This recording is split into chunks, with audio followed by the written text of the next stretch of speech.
Bonjour tout le monde, bienvenue à Entrevue Entrepreneurs sous les projecteurs. Aujourd'hui, je reçois Vincent Lévesque de Daylight Canada. Bienvenue Vincent, merci d'avoir accepté mon invitation. Merci, Catherine. Vincent, j'aimerais ça que tu me parles un peu de ton parcours comme entrepreneur et que tu nous présentes bien entendu Daylight Canada. Je t'écoute. Ça va me faire plaisir. Je pourrais déjà commencer par le fait que je suis né en Allemagne. Je suis arrivé au Canada, à Québec, quand j'avais 6 ans. Je suis ingénieur de formation. Je suis entrepreneur depuis que je suis étudiant à l'université. Inventeur aussi, un processus de faire quelques brevets. Je suis passionné par l'innovation, par la fabrication, par la création d'objets, par les technologies. Puis c'est ce qui fait que je suis devenu entrepreneur aujourd'hui. J'ai plusieurs entreprises. J'ai commencé d'abord par une entreprise qui est plutôt altruiste, c'est une association communautaire. Et c'était d'impliquer en fait des étudiants dans différents domaines à faire du bénévolat dans plusieurs pays à travers la planète, sur le continent africain, en Inde, aussi en Amérique latine. Puis Wow. c'est comme ça que j'ai découvert en fait l'entrepreneuriat à travers le volontariat en fait, et puis à motiver des équipes et à recruter des gens à travailler pour la cause gratuitement. Fait que ça, c'est peut-être la partie la plus difficile, hein. Et puis de fil en aiguille, une fois que j'ai gradué, j'ai parti une compagnie qui s'appelait Innover.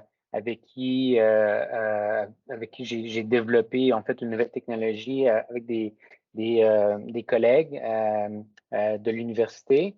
Puis par la suite, quelques années plus tard, j'ai vendu mes parts.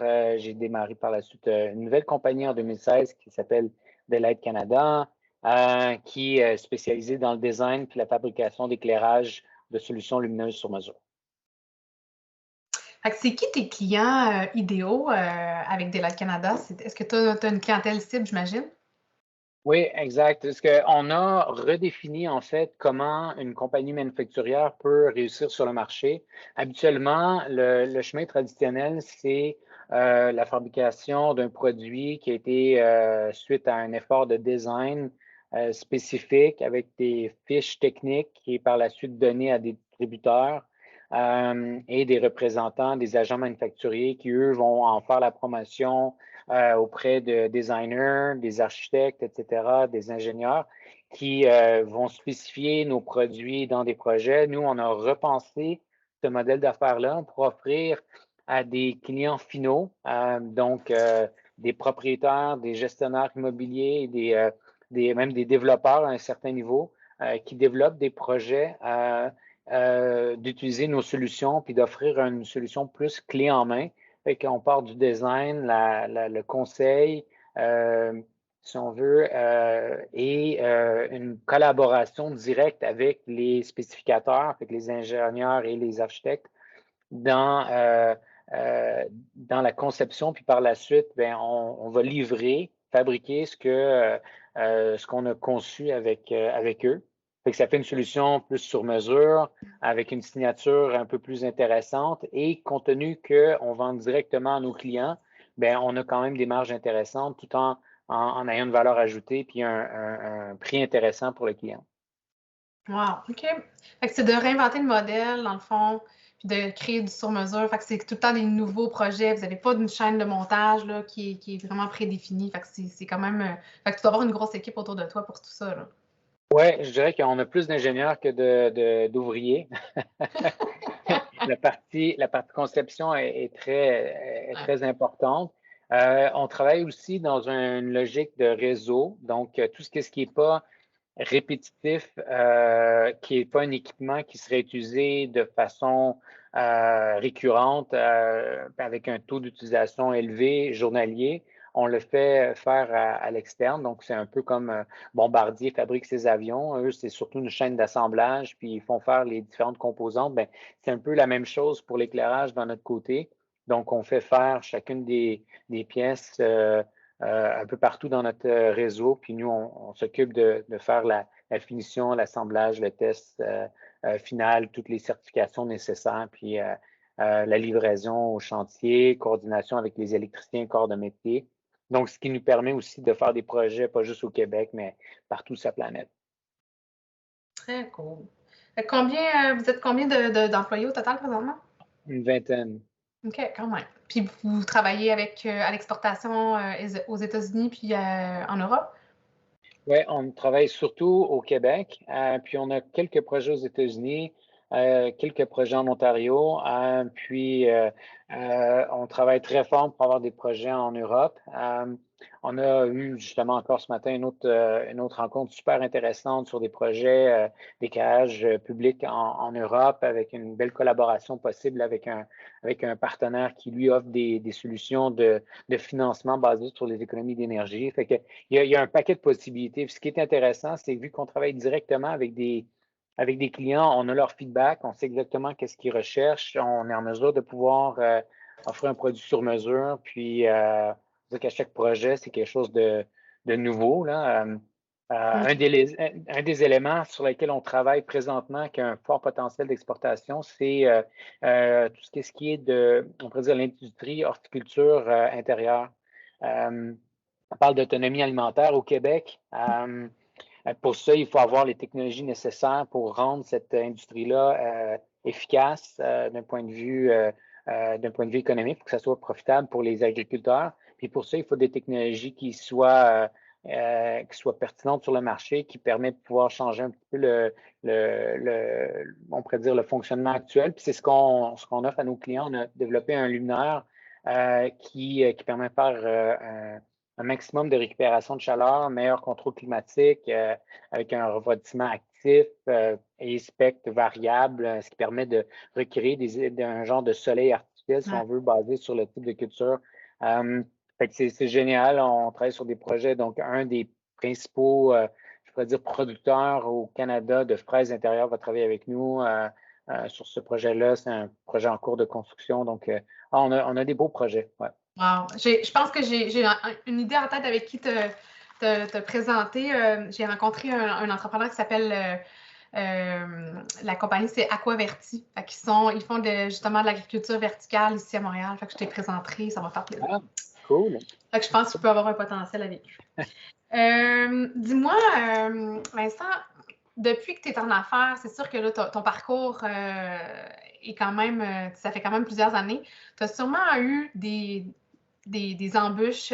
Ça serait quoi, mettons, un des conseils que tu pourrais donner en lien avec ce que tu as vécu? Puis, on a vécu des hauts, des bas, on a vécu la pandémie. Tu as traversé aussi la pandémie dans tout ça. Tes principaux apprentissages, ça serait quoi tes conseils que tu pourrais donner à des entrepreneurs qui sont en croissance aussi? C'est une très bonne question. Puis, je crois que devant l'adversité, devant un grand défi, c'est souvent d'essayer de prendre le temps de faire d'avoir un point de vue si on veut, externe, prendre du recul par rapport à un problème, puis chercher vraiment la cause fondamentale. Je crois que c'est un des éléments les plus importants parce que souvent on est pris par l'émotion que la crise génère. On devient ultra stressé, anxieux, on a tendance à devenir plus réactif et c'est à ce moment-là qu'on peut prendre des mauvaises décisions. C'est important de prendre du recul, de prendre une bonne respiration, travailler avec l'équipe et vraiment essayer de comprendre quel est l'élément vraiment de stress et qu'est-ce qu'on peut avoir comme piste de solution, puis à partir de là, pouvoir vraiment prendre la meilleure décision. Je pense que c'est essentiellement ça. On ne peut pas avoir une solution optimale si on ne connaît pas la cause fondamentale de notre problème. C'est vraiment basé sur ça, en fait, que j'ai pris mes décisions. Puis souvent, en tant qu'entrepreneur, c'est des décisions parfois qui ont un impact à très court terme. Puis souvent, un entrepreneur qui va être en échec, c'est souvent parce qu'il a fait un mauvais move, un peu comme on peut l'avoir dans le domaine de. Je vais prendre un exemple en échec, si on joue aux échecs, par exemple. On va perdre la partie avant même de s'en rendre compte. C'est beaucoup plus loin dans la partie qu'on va faire comme j'ai perdu, mais en fait, tu as perdu, ça fait longtemps. C'est juste il ne l'a pas réalisé encore. Puis souvent, c'est justement parce qu'on est pris trop dans le day-to-day. Fait que le fait de prendre du recul, ça permet d'avoir cette meilleure compréhension-là. Fait que je pense que ça, c'est important de mieux identifier les causes possibles de défaillance. Souvent, c'est en lien avec le cash flow.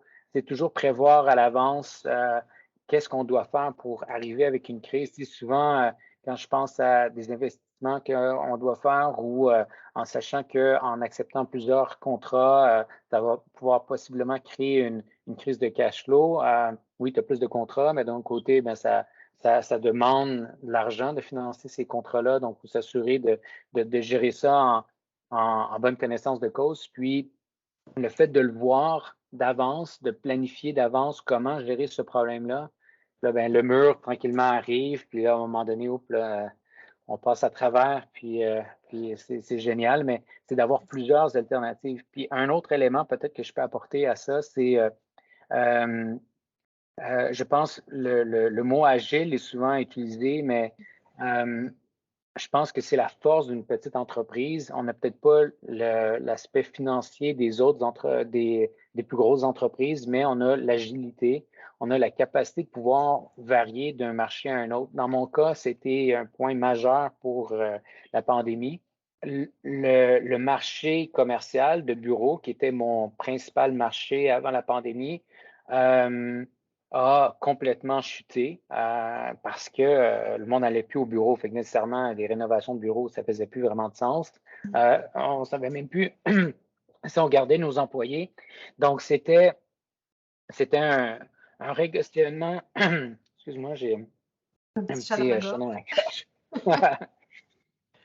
Donc, c'était un re-questionnement qui était quand même assez fondamental pour nous. Puis, pas avoir eu une agilité dans notre façon de faire, on était vraiment dans une situation problématique. Mais le fait d'avoir à l'avance entraîné l'équipe à développer des produits différents, à faire du custom, m'a permis facilement de pouvoir me retourner vers un autre marché qui était plus ouvert. Maintenant, ben, ça a été notre capacité à pouvoir dire, bon, ben, faut prendre cette décision-là. Quel genre de marché on peut se retourner? Tu sais, il y en a qui ont fait des masques, il y en a qui ont fait des visières, plein de monde qui ont fait un paquet de choses. Nous, on s'est dit, bon, ben, on peut utiliser présentement les outils que le gouvernement nous a donnés pour soit ralentir et vivre sur le respirateur artificiel ou l'utiliser comme un moteur à l'innovation.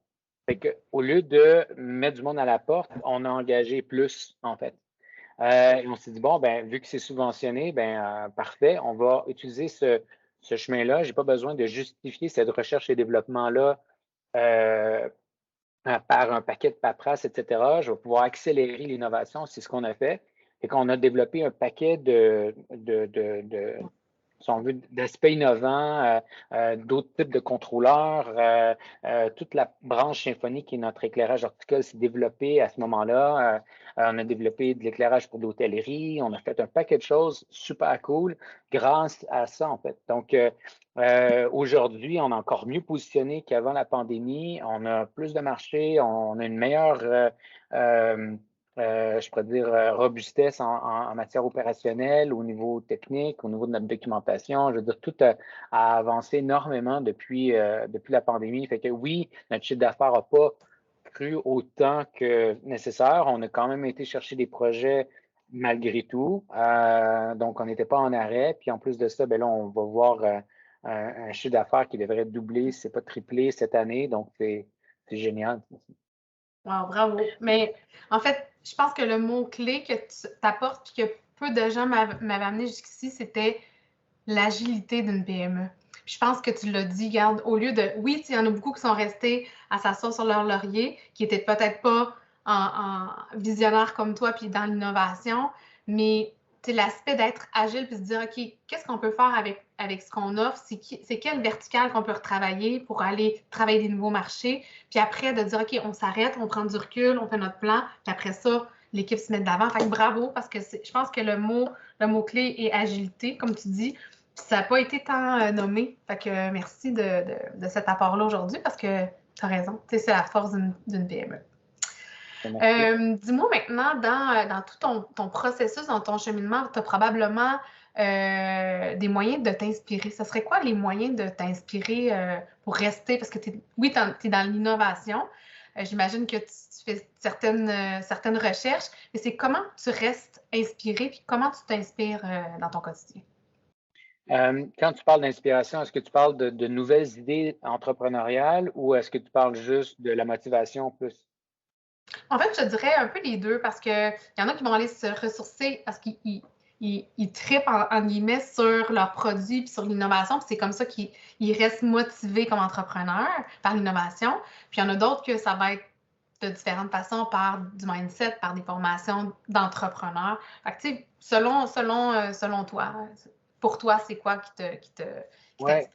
t'inspire? Qu'est-ce qui m'inspire puis qu'est-ce qui inspire mon équipe? Parce qu'au final, je peux être super inspirant ou inspiré, mais si mon équipe l'est pas, ben, on, euh, on perd rapidement la motivation. Puis je pense que mon inspiration passe par celle de la motivation de mon équipe. Puis je crois que je l'ai appris ça avec Éclosion, avec l'association en coopération internationale. Ça a été de comment est-ce qu'on est en mesure de motiver une équipe par des valeurs puis par une vision, beaucoup plus que par les bénéfices financiers que ça peut générer. Fait que c'est ça l'idée.